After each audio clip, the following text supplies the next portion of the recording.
Juicy, spark the happiness. Quench the thirst naturally. Meenakshi Faculty of Pharmacy. Admissions open for B.Pharm. Apply now. Phoenix.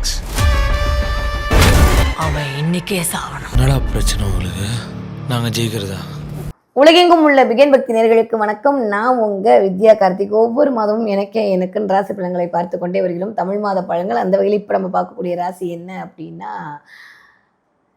தன்னுடைய தைரியத்தால் அனைவரையும் தன்வயப்படுத்தக்கூடிய தனுசு ராசினியர்கள். எப்பயுமே சொல்வேன், நான் சுயம்பு எப்படின்னு ஆகச்சிறந்த கர்வம் யாருக்கு உண்டோ இல்லையோ தனுசு ராசிக்காரர்களுக்கு உண்டு. ஒரு பிரம்மாண்ட வெற்றியை நோக்கி அவர்களுடைய டிராவல் என்பது இருந்து கொண்டே இருக்கும். வாழ்க்கையில் எந்த பக்கத்தெல்லாம் பார்க்கக்கூடாதோ எல்லா பக்கத்தையும் பார்த்து விட்டு வரக்கூடிய ஒரு ஆட்கள் தான் தனுசு வீடு இருக்கக்கூடிய ஆட்கள். குருவின் ஆகச்சிறந்த ஒரு வீடு. மற்றவர்களுக்கு மந்திரியாகவும் தனக்கு வரும்போது ஏதோ ஒரு விஷயத்தை கோட்டை விட்டோமோ அப்படின்ற மாதிரியெல்லாம் வாழ்க்கையை உங்களை நகர்த்தக்கூடிய ஒரு அமைப்பாக இருக்கக்கூடிய விதி தனுசுக்கு இயல்பாகவே உண்டு. ஓகே, இப்படிப்பட்ட தனுசு ராசிக்காரர்களுக்கு இந்த ஆடி மாதம் ஜூலை 15ஆம் தேதியிலிருந்து ஆகஸ்ட் மாதம் 15ஆம் தேதி வரைக்கும் கிரகங்கள் எப்படி இயக்கப் போகிறது, என்ன மாதிரி தன்மையெல்லாம் கிடைக்க போகுது அப்படின்னா சூப்பராக இருக்க போகுது. சூப்பராக இருக்க போகுது. எப்படி சொல்கிறது, என்ன மேடம் சூப்பர், 6ஆம் வீட்டு அதிபதி போய் உட்காந்துருக்காரு சூப்பர்ன்றீங்க. 6ஆம் வீட்டு அதிபதி 7ஆம் இடத்தில் அமர்ந்து உங்களுக்கு பார்வை பலனை செய்ய போகிறார். உங்கள் ராசிநாதனோட இயங்க போகிறார். 6, 7, 1 இடங்கள்லாம் வலுப்பெற போகுது. அவர் தான் உங்களோட 4ஆம் வீட்டு அதிபதியும் கூட. இப்படிலாம் கூட்டி கழிச்சு பார்த்தா 6ஆம் இடம், 4ஆம் இடம், 1ஆம் இடம், 7ஆம் இடம்லாம் இயங்க போகுது.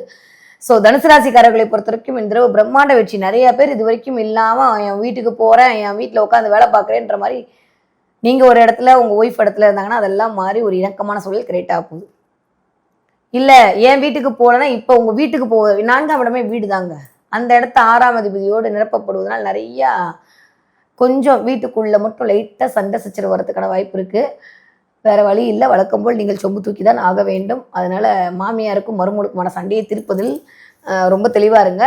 அதில் அநேகமாக உங்கள் சுக்கிரன் வந்துட்டாங்கன்னா உங்கள் மனைவியை வின் பண்ணுவார் என்பதை நான் முன்கூட்டியே தெரிவித்துக் கொள்கிறேன். அதனால் அம்மாவுக்கு உங்களுக்கு சின்ன சின்ன வாக்குவாதம் வரலாம், கவனமாக இருங்க. 4ஆம் இடத்தில் சனியோடைய இணைவு வேறு. அதனால் தாயோட உடல்நிலையை பார்த்துக் கொள்ளுதல், அம்மாவிடத்தில் தேவையில்லாத ஒரு ஒம்பு வழக்கு வராமல் இருக்கிறது, வீட்டுக்குள்ளே ஏதாவது சின்ன சின்ன வீடு சம்மந்தப்பட்ட ஒரு ஆல்டர்னேட்டிவ் ஒர்க் பண்ணுற மாதிரியான சூழல் கிரியேட் ஆகுது. இதெல்லாம் இந்த தடவை ஆடி மாதத்தில் நிகழ தனுசு ராசிக்காரர்களுக்கு காத்திருக்கிறது. ஓகே, 2வது விஷயம் என்ன அப்படின்னு சொல்லி பார்த்தீங்கன்னா, வேலை அப்படின்ற இடத்துல இருந்த தொய்வு நிலை மாறி ஒன்றா புதுசாக வேலைக்கு போகிறது, இல்லை இருக்கிற வேலையை விடுறதுன்ற மாதிரி போதும் பார்த்தது. இன்னுமே வீட்டில் உட்காந்து ஓரஞ்சாரமாக உட்காந்து பொழப்ப பார்ப்போம் அப்படின்ற மாதிரி தேவையில்லாமல் வேலையில் ஒரு தடை இல்லை வேலையில் ஒரு முன்னேற்றம் வருவதற்கான வாய்ப்பு இருக்குது. 6ஆம் இடம் என்று சொல்லக்கூடிய இடம்தான் குணரோக சத்ரு, அதுதான் வேலை.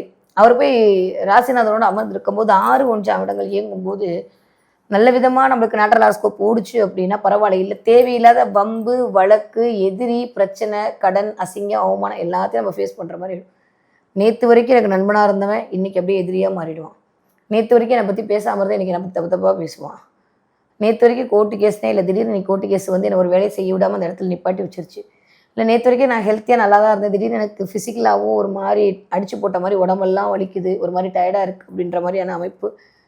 இதெல்லாம் இயங்கக்கூடிய காரணியாகத்தான் இருக்குது 6ஆம் வீட்டு அதிபதி போய் லக்னம் எனக்கு தெரிஞ்சு ராசிநாதனோடு போய் சேரும்போது. அப்போ 6ஆம் இடத்து அதிபதியுடைய பார்வை நல்லதான்னா ஒரு விதத்தில் நல்லது. ஏன்னா எனக்கு தெரிஞ்சு குருவோட சேர்ந்தனால, சுபகிரகத்தோடு சேர்ந்தனால சுபமாகத்தான் இயங்க போகுது. அவருமே முழு சுபர் தான். ஸோ அப்போ இதை வேலையெல்லாம் யாருக்கு வரும், சுக்கிரன்னா மனைவிக்கு வரும். அப்போ தனுசு ராசிக்காரர்களாக இருந்தால் பெண்களுக்கும் ஆண்களுடைய மனைவிக்கும் தான் கொஞ்சம் அதிகமாக இந்த தடவை படுத்தல் இருக்குன்னு சொல்லலாம்.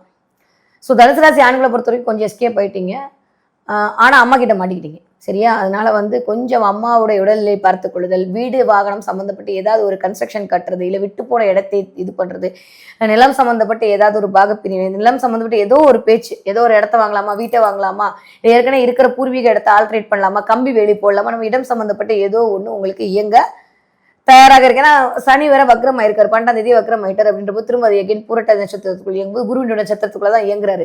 அப்போ எகைன் 4ஆம் அதிபதியோட வீட்டு சாரம் வாங்கும்போது இப்படிலாம் டெக்னிக்கலாக பேசினா உங்களுக்கு கொஞ்சம் ஒரு மாதிரி இருக்கும். இருந்தாலும் நான் சொல்றேன், கண்டிப்பாக வீடு சம்மந்தப்பட்டு நிலம் சம்மந்தப்பட்டு பாதியிலே கட்டின வீட்டை திரும்ப கட்டுறது, இல்லை வீட்டை ஆல்ட்ரேட் பண்ணுறது, வீட்டை எடுத்து வைக்கிறது, திடீர்னு நினைக்க இல்லாமல் உங்கள் கபோர்டை நீட் பண்ணுறது அப்படின்ற மாதிரி நிறைய நல்ல சமூக சேவையெல்லாம் பண்ண போறீங்க. கொஞ்சம் அம்மாவோட உங்களுக்கு வாக்குவாதம் வர்றதுக்கான நேரமாகத்தான் இருக்கு. அதில் கொஞ்சம் கவனமாக இருந்துக்கொள்ள. தேவையில்லாத ஒரு சோம்பேறித்தனம், ஒரு மாதிரி போட்டு படுத்துறது, இதெல்லாம் நிகழ காத்திருக்கு. ஏற்கனவே குரு பார்க்கும்போது நல்லா ஜாலியாக புஷ்டியாக இருப்போம்னு வச்சுக்கோங்க. அதுக்கு சுக்கிரன் வேற சேர்ந்து பார்க்குறான்ற போது கொஞ்சம் அப்புறம் பார்த்துக்கலாமே அப்படின்ற மாதிரியான அசால்ட்னஸ்லாம் வரும். கொஞ்சம் பொறுப்புகளை சுமங்க தயங்கக்கூடிய காலகட்டத்தை உருவாக்கி விடும். ஏன்னா இந்த பக்கம் பார்த்தோன்னா அப்படியே இந்த 7ஆம் வீட்டில் தான் வந்து 7ஆம் வீட்டு அதிபதி கீழே வந்து 8ஆம் வீட்டில் உட்காந்து இருக்கிறாரு.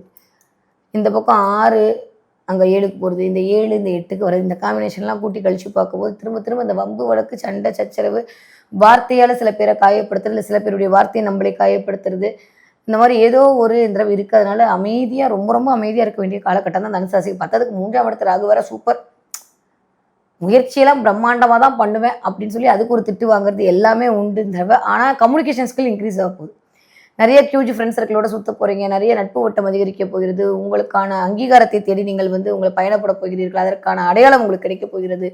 பயங்கரமான ஒரு முன்னேற்றம் என்பது உங்களை நோக்கி வரப்போகிறது. ஆனால் இந்த இடத்துல மட்டும் கவனமாக இருக்க வேண்டிய காலகட்டமாகத்தான் தனுசு ராசிக்காரர்களுக்கு இந்த ஆடி மாதம் இருக்கு. ஓகே, சரி. நீங்கள் படிக்கிற குழந்தையாக இருந்தால் இந்த தடவை கொஞ்சம் ஸ்கூலில் என் பென்சில் அவன் எடுத்துட்டான், என் பேனாவையும் எடுத்துட்டான், எனக்கு மட்டும் பாக்ஸ் உடஞ்சி போச்சு, எழுதும்போது எனக்கு மட்டும் பேனா தீர்ந்து போச்சுன்ற மாதிரி ஒரு இதன் மூலமாக சில சில சங்கடங்கள்லாம் வரலாம். ஏன்னா இதெல்லாம் புதன், நான் அது காரகத்துவமாக தான் சொல்லிட்டு இருக்கேன். சரியா? அடுத்து நீங்கள் 20 வயதிலிருந்து 40 வயதுக்குள் இருக்கக்கூடிய தனுசு ராசிக்காரங்களாக இருந்தால் எக்ஸ்பெஷலி நிறைய வம்பு வழக்க சந்திக்க போகிறீங்க இந்த தடவை. தயவு செஞ்சு கொஞ்சம் ஃப்ரெண்டுக்காண்டி கோர்ட்டு கேஸுன்னு போகிறது, போலீஸ் ஸ்டேஷன் போகிறது, ஹெல்மெட் போடாமல் கவர்மெண்ட் கிட்ட மாட்டுறது, இந்த மாதிரி லீலைகள்லாம் கண்டிப்பாக நடக்கும். அதனால் கவனமாக ஹெல்மெட்லாம் போட்டுக்கோங்க. உங்கள் Aadhaar card, PAN card, driving லைசன்ஸ்லாம் எடுத்து வச்சுக்கோங்க. வாட்டவரிட்டிஸ் எதன் மூலமாக இந்த எங்கேயாவது அதை தொலைச்சிட்டேன்ற மாதிரி வரப்போகுது. வம்பு வழக்கு கோர்ட்டு கேஸுக்குள் என்ட்ரி ஆகிறதுக்கான காலமாக இருக்குது. கவனம். நீங்கள் 40 வயதுலேருந்து 60 வயதுக்குள் இருக்கக்கூடிய தனுசு ராசிக்காரர்களாக இருந்தால் கண்டிப்பாக கொஞ்சம் உடல்நிலையை பார்த்துக்கொள்ள வேண்டிய காலகட்டம். அம்மாவுக்கு உங்களுக்குமான வாக்குவாதத்தை அறவே தவிர்த்து விடுங்கள். தேவையில்லாத வீட்டில் வீண் சச்சரவு வரதுக்கான வாய்ப்பு நிறையா வந்து நாட்டாமை வேலை பார்க்க, ரெஃப்ரி வேலை பார்க்க, நாட்டாமை வேலை கூட கிடையாது, ரெஃப்ரி வேலை பார்க்கறதுக்கான வாய்ப்பெல்லாம் நிகழக்கூடும். கவனமாக இருந்துக்கோங்க. யார் பக்கம் தீர்ப்பு சொல்ல ஏன்டா நான் வீட்டுக்குள்ளே வரேன்ற மாதிரி நிலைமை எல்லாம் அது உண்டாக்கி விடும். அதில் கொஞ்சம் கவனமாக இருந்து கொள்ள வேண்டிய காலகட்டமாகத்தான் இருக்கிறது. ஓகே, என்ன தெய்வத்தை நான் வழிபாடு செய்யணும்? அனுமன் வழிபாடு உங்களுக்கு மிகச்சிறந்த ஏற்றத்தை மாற்றம் தரக்கூடிய வழிபாடாக அமையும். முடியும்னா அனுமனுக்கு வந்து வடமாலை சாத்தி வழிபாடு பண்ணுங்க. நம்மளுக்கு வடை கிடைச்ச மாதிரி ஆச்சு, ராகுவை ஆக்டிவேட் பண்ண மாதிரி ஆச்சு, ஒரு கல்ல 2 மாங்க. அதனால அனுமனுக்கு வடமாலை சாத்தி வழிபாடு செய்ய செய்ய செய்ய இந்த தடவை உங்களுக்கு மிகச்சிறந்த ஏற்றத்தையும் மாற்றத்தையும் அனுமன் வழிபாடு உங்களுக்கு கொண்டு வந்து சேர்க்கும். மன உறுதியை தரக்கூடிய வழிபாடாக இந்த அனுமன் வழிபாடு உங்களுக்கு முடிஞ்சால் உங்களுடைய கோரிக்கையை எழுதி மாலையாக போடுங்க. இல்லைன்னா நான் சொல்கிறேன், இந்த ஸ்ரீராம ஜெயத்தை பச்சை கலர் இங்கில் எழுதி ஒரு மாலையாக கட்டி அனுமனுக்கு உங்கள் வீட்டு பக்கத்தில் இருக்கக்கூடிய அனுமன் கோயிலில் போட்டு வாங்க. அதுவே ஒரு பல பிரச்சனையிலேருந்து உங்களை வெளியில் கொண்டு வரதுக்கான வாய்ப்பை கண்டிப்பாக கொண்டு வந்து சேர்க்கும்.